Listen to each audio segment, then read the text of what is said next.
Veuillez. Je vais faire les pardon.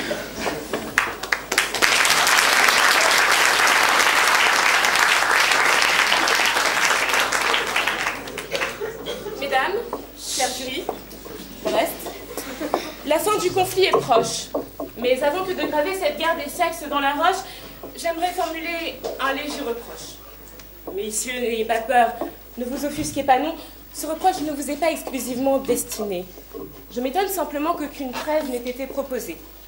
Mesdames, ne vous emballez pas, je ne tiens pas à baisser les armes maintenant, pas quand la victoire sur nous porte ses charmes. Je veux simplement que vous sachiez, messieurs, que nous vous plaignons. Oui, nous vous plaignons.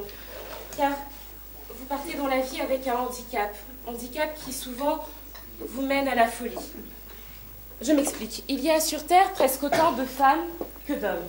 Jusque-là, on est d'accord. Seulement, les femmes sont les seules à pouvoir être à la fois belles, drôles et intelligentes. De cela, vous voulez toutes les connaître, mais c'est impossible. Face à un tel supplice, nous pouvons dégager 3 comportements différents. Pour cela, je vais faire un petit sondage dans la salle. S'il vous plaît, messieurs, je vais vous demander de choisir entre 3 parties du corps. Les yeux, la bouche, les mains. Est-ce que vous pourriez lever la main, ceux qui choisissent les yeux, s'il vous plaît? Ceux qui choisissent la bouche? Ceux qui choisissent les mains? Alors, gardez ces résultats en mémoire, ils seront utiles en leur temps.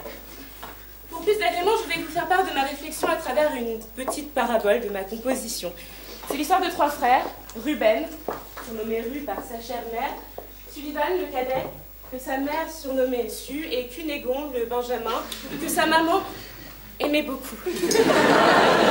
Ces 3 frères étaient en tout point identiques, et leur mère, n'en pouvant plus que leur père les confonde sans cesse, leur fit tatouer un symbole dans le creux du cou. Cunégon, porté sur la lecture, avait une petite paire d'yeux au creux du cou. Un jour, petit, dans la bibliothèque familiale, il était tombé sur un livre où une dame croquait dans un fruit parce qu'un serpent lui avait dit. Et à cause d'elle, tous les malheurs se sont abattus sur la terre. Alors du coup, Cunégon, il s'est dit que plus jamais il aurait de relation avec les dames. Donc lui, il est écarté. Il ne sert pas trop à notre débat. Ruben, l'aîné, c'est le bon vivant de la famille.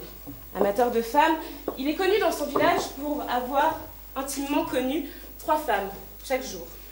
Il entendait ainsi avoir épuisé toute la diversité féminine de son village, c'est-à-dire en réalité toutes les femmes âgées de 12 à 30 ans, plus les cougars. Son dessein était de se rendre ensuite en France et de s'essayer à une cour de jeu un peu plus évoluée, les secs. Là, on lui avait dit que ce serait comme les fruits et légumes, il pourrait avoir 5 femmes par jour avec l'alcool. Inutile de vous dire que Ruben a fini en maison de désaddiction aux femmes. Là, il a rencontré des gens que, par discrétion, je tairai le nom. SB, un Italien, peut-être le reconnaîtrez-vous. TW, joueur de golf, j'espère que vous savez. Et DD, un californicateur, des gens pas très connus. Ce qui nous intéresse en fait aujourd'hui, c'est l'histoire de Sullivan. Sullivan, il a beaucoup voyagé. Il s'est confronté à une multitude de modèles de relations hommes-femmes. Et il en a retiré l'idée qu'à chaque jour suffit sa femme. Sullivan décida de suivre cette règle et chaque jour il dînait avec une demoiselle différente. Seulement, Sullivan, c'était quand même un romantique et au bout de quelques temps, il est tombé amoureux. Il a décidé de quand même poursuivre sa petite expérience scientifique et de continuer à avoir d'autres femmes. Seulement, celle dont il était tombé amoureux décéda. Et c'est là qu'il s'est dit que finalement, une femme par jour, ce n'était peut-être pas une bonne idée. Il fallait peut-être mieux s'en tenir à une femme de temps en temps, mais la connaître profondément. Et surtout, découvrir toutes les richesses qu'elle a à offrir. Alors voilà, j'espère que cette fable vous a éclairé, que vous vous en souviendrez un petit peu. Si vous l'oubliez par moment, j'ai un petit moyen mnémotechnique pour vous. Celui qui gagne, c'est Su. Celui qui gagne, c'est celui qui s'occupe tous les jours de sa femme. Le moyen mnémotechnique dont je parlais, c'était donc chaque jour, Su fiste sa femme. Donc ceux qui avaient les mains ont gagné.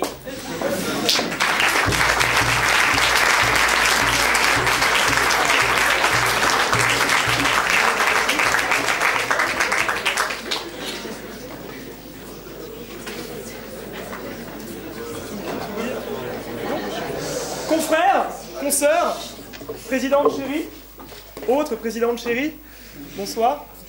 Alors, je suis troublé ce soir de me voir si bien entouré. D'un côté, ma présidente, Jennifer, de l'autre, cette charmante demoiselle Francis, qui, à défaut de me présider, n'en désire pas moins me chevaucher avec une cravache. Je m'égare. Et puis, regardez-les, eux, ces porteurs de chromosomes Y, perdus, tel aîné parmi les furies vengeresses, qui n'attendent qu'un geste maladroit de mes confrères pour leur arracher les tripes et l'organe majestueux. En ces conditions, comment plaider devant cette cour? Celui qui est son propre avocat a un idiot pour client, dit le proverbe. C'est encore plus vrai dans ce rapport homme-femme, lesquels partagent depuis toujours des hématomes crochus. Ainsi, qui suis-je pour juger de la femme? Moi qui l'aime, la respecte et cajole la cagole. Hey, d'ailleurs, ne dit-on pas qu'une femme qui éclabousse un homme, c'est un peu comme la rosée d'une matinée de printemps? C'est la promesse d'une belle journée et la perspective d'une soirée enflammée. Non, s'il faut le dire, j'aime la femme classe, avec un grand F et un grand Q. Ah, c'est...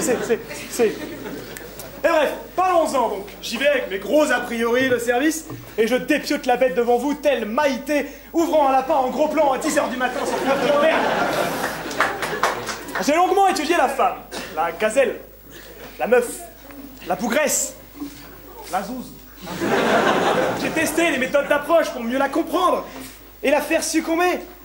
À ce sujet, demoiselle de l'Essec, je ne dis pas que vous êtes des filles faciles. Je dis juste que si votre vagin était un jeu vidéo, il serait tout public.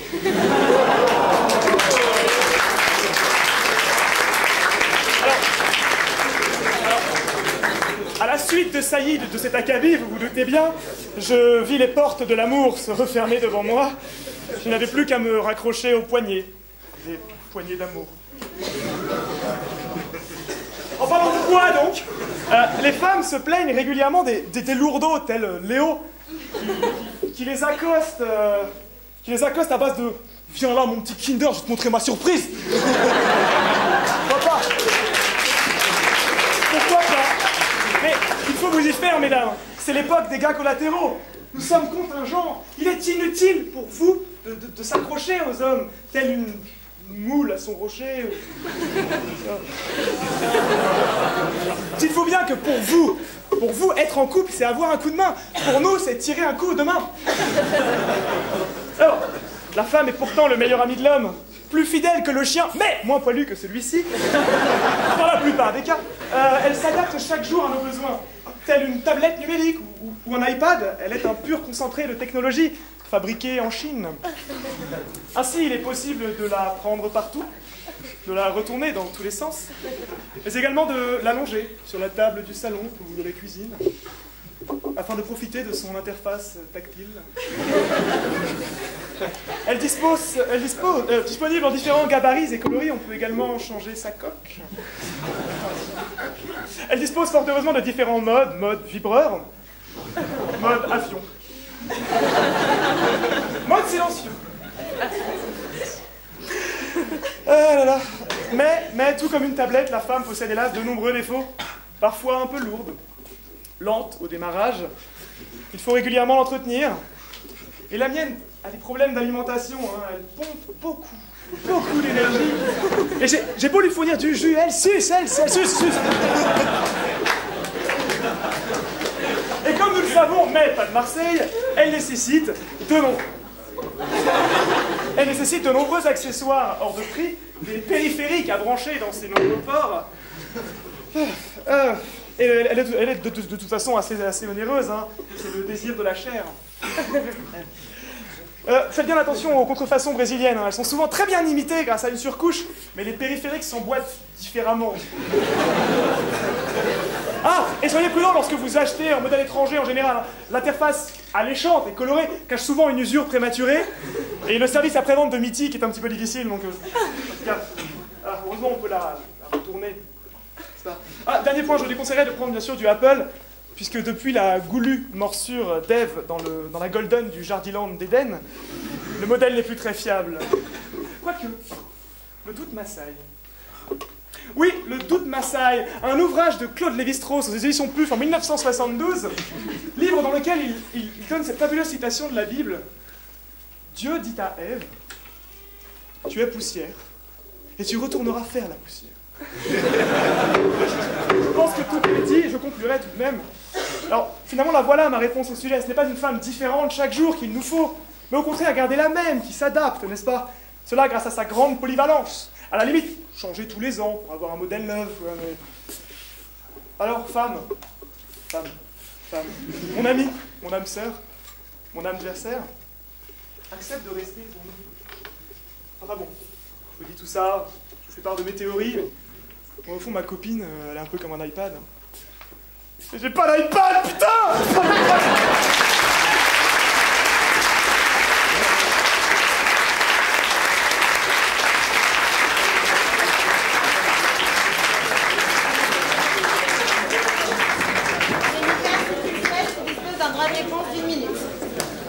Christophe, donc tu n'as pas d'iPad, tu moques les mots de la bouche. Je me demandais pourquoi chaque matin tu allais au local de notre association Comédia pour prendre notre mascotte Micheline et lui faire des choses pas très catholiques. Donc maintenant je comprends mieux, en plus tu compares le vagin des femmes à des jeux vidéo. Donc écoute, il y a des solutions, on peut t'aider. Okay, on fera quelque chose. Okay.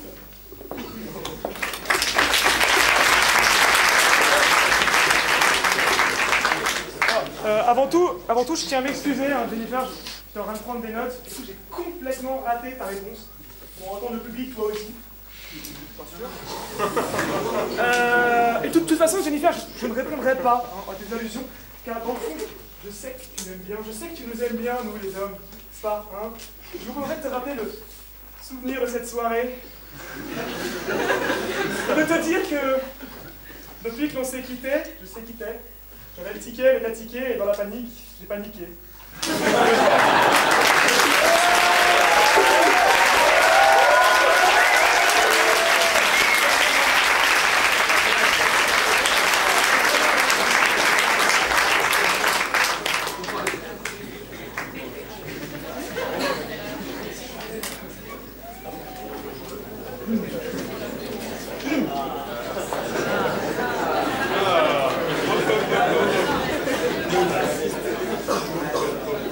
Qui a dit raciste? Ah mais j'ai encore rien dit, quoi. Attendez, Chaussy est la preuve que la discrimination positive a sa place. Ne commencez pas avant même que j'ai commencé. Bon, j'avoue que j'ai probablement franchi un cap avec la liste de Schindler. Mais bon, non, vraiment, j'ai pas commencé, j'avais plein de bonnes choses à dire. Voilà. Connasse, voilà. Lorsque tu as commencé ton discours par je vais graver cette soirée dans La Roche, alors soit je me disais ah c'est une cochonne, je dis non, c'est parce que en 5e, lorsqu'il était venu le temps d'étudier la géologie, j'ai passé un trimestre à entendre ah la roche calcaire, ah, ah. Et le climax de l'humour était atteint lorsque un rappeur avait chanté la chanson C'est gravé dans la roche. J'ai passé une première fois très difficile. Alors, dans ton discours, lorsque tu dis que oui, ah, les femmes peuvent être belles, drôles et intelligentes, et lui, là, le polo bleu, là, il fulminait, là, il se retenait de faire son popopo. Là, c'est le fruit n'est pas encore mûr. Bientôt. Et au final, c'est déjà décidé. Et tu as fait une première ici dans cet amphithéâtre, qui a dû en entendre des conneries quand même. Tu as décidé de faire un discours intelligent et construit, et avec des allusions littéraires et subtiles, et rien qu'en disant ça, tout le monde s'ennuie. Effectivement, je me dis, oui, je dois te féliciter d'avoir fait cet effort d'intellectualiser un discours. Et c'est donc là où on arrive quand même à Christophe Charrier, lorsqu'il est entré en somme, oui. Mais pourquoi c'est pas l'écrit? Et donc, quand il arrive dans cet amphithéâtre, le théâtre de l'éloquence, il y avait un homme derrière lui qui a dit « Oui, monsieur, vas-y !» Il le chauffait un peu comme ces boxeurs. Mais ce n'est pas un monsieur. C'est un petit garçon. Il a un tout petit polo. Comme ça. C'est le type qui vit dans le marais et qui va voir la boîte à côté en disant « Oui, monsieur, pourriez-vous mettre moins fort votre musique émotionnelle? Je n'arrive pas à me concentrer pour mon partiel de demain. » Et là, je dis « Tu veux faire un tour? Allez, viens, attends. » Lui qui est capable de faire des blagues comme si votre vagin serait un jeu vidéo tout public. Et là, il y a eu... Il attendait, parce que tout à l'heure, lorsque Étienne a fait sa blague, « Ah, Frag, tu t'es fait headshot !» Il était là comme ça, « Oui !» pour ça. Et là, « Bon, vagin tout public, mais c'est droit à l'amoureux !»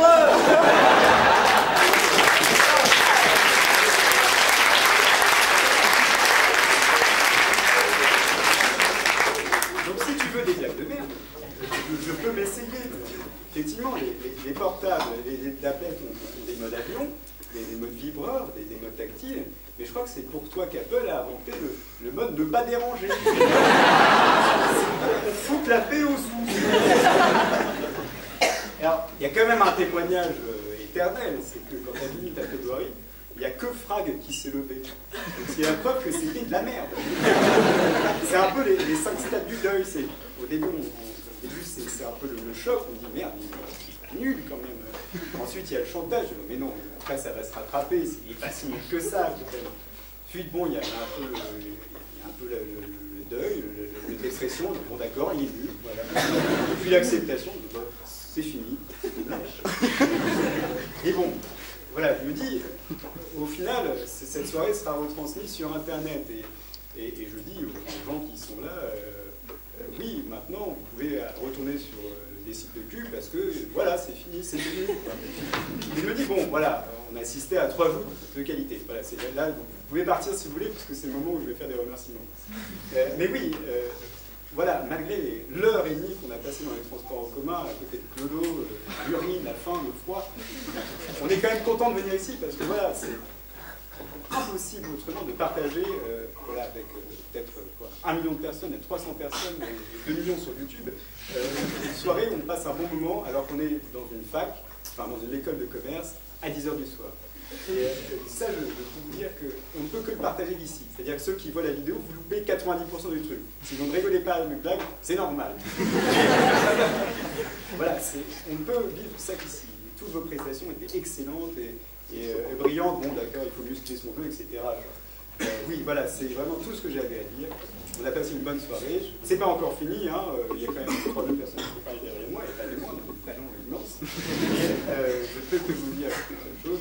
Merci et à très bientôt.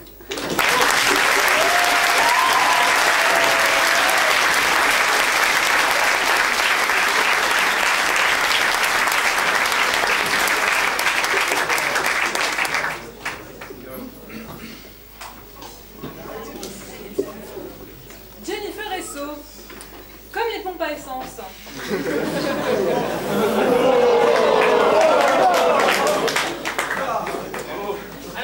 Qui a un nom de pompe, c'est déjà un petit peu assez peu fréquent, mais quand en plus elle vous fait la totale, là on touche au sol.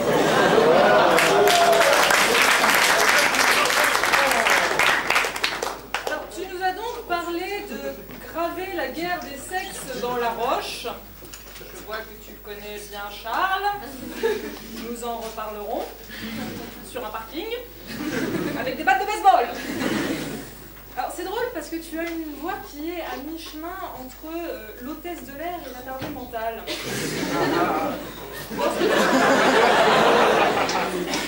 Hey, mistake. C'était choupi, mais c'était un petit peu inquiétant quand même.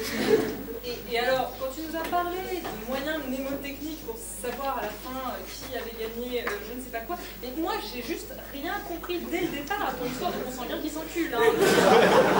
Moi, si tu veux, tout ce que ça m'inspire, c'est une aide juridictionnelle, une séance douloureuse aux assises, ouais, ou que des emmerdes pour pas être payé au final. Un peu comme ces 5 minutes que j'ai passées à t'écouter, en fait. Et que je ne retrouverai jamais. Christophe. Comme on dit à plaider sec, jamais 2 joutes pourries sans 3. Grâce à Christophe, les proverbes ne nous déçoivent pas ce soir. Alors, tu étais troublé en début de plaidoirie par cette belle compagnie, et notamment ce jury composé, comme tu le dis, exclusivement de chromosomes Y. Eh bien, petit padawan, sache pour ta gouverne que les chromosomes Y... Non mais je ne veux pas savoir, ça n'existe plus, il n'y a rien.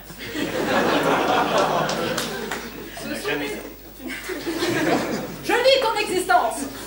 Ce sont les hommes. Et alors, si je ne sais sais pas comment se porte la verge de Salomé Berriot.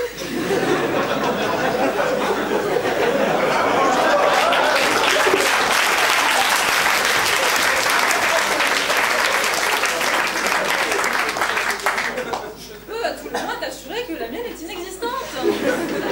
Donc pour rebondir, si on veut, sur l'antisémitisme de Charles, comme on dit dans le jargon, tu as fait un four, mon gars. Et alors, tu as franchi mais l'innommable. Tu t'es attaqué à Léo pendant ta plaidoirie, montrant par là quand même un petit peu ton manque de charité chrétienne, hein, parce que c'est pas très très cool de tirer sur les ambulances. C'était un petit peu l'hôpital qui se fout de la charité, ou encore le puceau qui se fout du puceau. Enfin, tu as eu le culot de dire à ta contradictrice qu'elle avait raté son droit de réponse. Mais toi, mec, c'est toute ta plaidoirie que t'as foirée.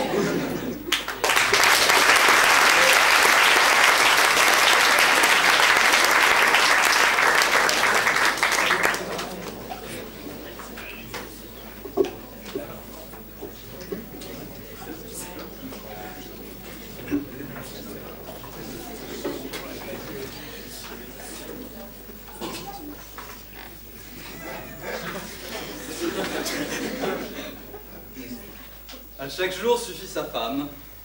Définitivement. Jennifer, tu étais une femme en chaleur. On t'a vu arriver de nulle part d'ailleurs. Et l'orgasme est très vite arrivé parce qu'effectivement tu voulais graver dans la roche. Celle-là tout le monde l'a fait, mais j'ai le plaisir de la rendre. Parce que non seulement tu voulais graver dans la roche, montrant que tu connaissais tes classiques, mais en plus tu assumes ta position de minorité visible. Tu es mise à la fin et en plus tu vas sur les standards de rap. C'est courageux. C'est courageux. Personne l'avait fait jusqu'à présent. Vous avez beau vous marrer là. Même Léo il l'a pas fait celle-là. Mais malheureusement tu es arrivé et l'orgasme étant arrivé très vite, comme une femme après la mort, tu ne savais faire qu'une seule chose. Gêner.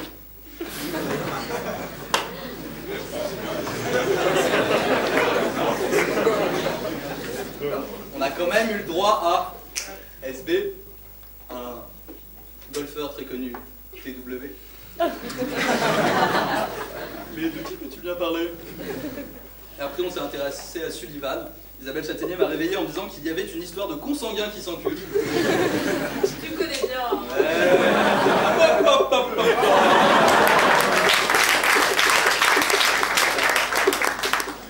Et donc, non, j'en étais pas là du tout et je connaissais, certes, mais sans m'y intéresser plus avant, parce que je constate que tu ne connaissais pas, puisque tu as fini sur la pistinière, traçant tout droit le chemin à ton contradicteur qui arrive en ambiance pistinière, polo noir et démarche dégingandée. Alors ceci n'est pas un fruit, ceci est un marteau, et comme Charles Laroche a ramené son petit copain, moi aussi j'ai un bonnet de gland pour toi. Nous l'appellerons Bono pour l'occasion. Donc Bono, veux-tu bien expliquer à notre ami Charruyer? Charruyer, ceci te servira. Parce que tout de même, tu as quand même osé interpeller ces demoiselles que je ne connais pas, n'étant pas d'ici, à propos de demoiselles de l'Essec. Tu ne les as jamais abordées. Demoiselles de l'Essec. Tu les connais pas, tu leur as jamais adressé la parole. Un prénom peut-être. Tiens, Bono est ton ami. Donc au moins c'était clair mais chiant sur la première, la deuxième au moins on cherchait le fil rouge, mais on l'a trouvé. Il est ce que Ségolène Royal est à l'éloquent, Jean-François Copé à l'honnêteté, Depardieu à la Belgique, bref un intermittent du spectacle.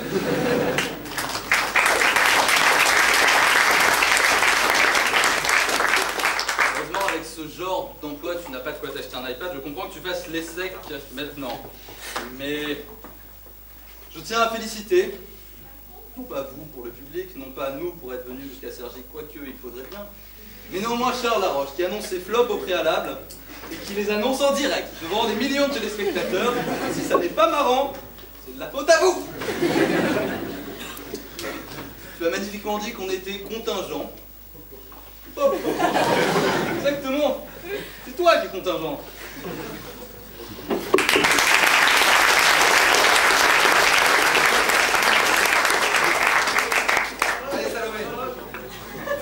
Je suis hyper déçue parce que j'ai pas eu le temps de chercher un accessoire pour vous parler. Il y a la culotte. Il y a la culotte. J'en ai un autre. Donc il n'y aura pas Je d'accessoire te prête Bono ce soir. que je t'ai offert. Alors s'il vous plaît. Ce qui est bien, c'est qu'ils font les didascalies en direct. Alors, l'âge avancé et la culotte d'Isabelle Châtaignier, le racisme échevelé, la chevelure de rêve et les chaussettes sales de Charles Laroche. Sale, j'ai rajouté, mais ça faisait un peu plus exotique. La versification douteuse et l'exquise pochette d'Étienne Laborde. La soirée continue malgré les violences infligées par vos prédécesseurs. Et donc la soirée continue avec Jennifer, l'hôtesse de l'air. Désolée, il fallait que je la reprenne. En tout cas, elle en a la voix plutôt que le physique, la voix sulfureuse, oui, en effet. C'est pas raciste, hein.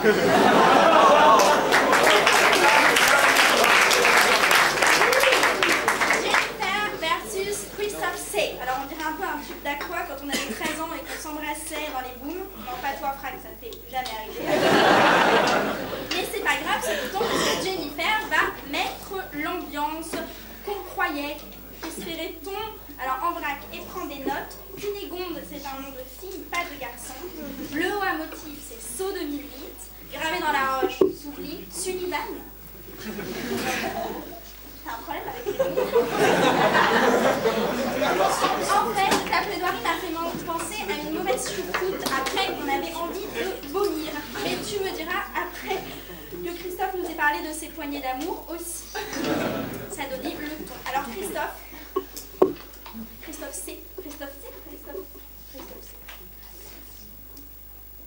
Capuche, sweat à capuche, chemise à carreaux, polo. Si on était resté un quart d'heure de plus, on aurait eu la chemise blanche, j'aurais bien aimé. Donc la fille, on la prend dans tous les sens, on la retourne, on la chouchoute. Ouais, on dirait bien une chanson d'Aqua. Sauf que pour peu qu'on ait fait un tantinet de psychanalyse, on comprend à quoi c'est dû. Christophe aimait jouer au poupées Barbie. D'où la tendresse démesurée envers les gambettes élastiques, la chevelure blonde, le corps tout mince type grande tige. Vous connaissez pas la distinction de Truffaut entre les grandes tiges et les petites pommes? Et ils connaissent pas Truffaut. Oui, c'est ça. Surtout bon. Alors, exemple typique, grande tige, Isabelle Châtaignier, petite pomme, Salomé Bernès. Donc, les filles qui se taisent subtiles. Tu m'étonnes que tu peux faire les filles qui se taisent. Mais une fille qui parle, mais c'est l'horreur pour toi. T'y comprends rien. T'es obligé de répondre. T'y comprends rien. Mais tu sais peut-être que si elle parle pas, c'est parce qu'elle dort. Parce que tu la fais chier, bordel. Demande à Isabelle Châtaignier si elle s'endort avec Charles. Ceci dit, Christophe, tu as eu la décence. C'est toute mon enfance. Christophe, oui, donc la décence de ne pas te prétendre libertin, ce qui était cool, de ne pas lécher les pompes d'Isabelle, ce qui était sympa, et de ne pas parler de mon rouge à lèvres pulpeux, ce qui était respectueux. Et donc pour ça, merci, et merci à tous pour cette super soirée.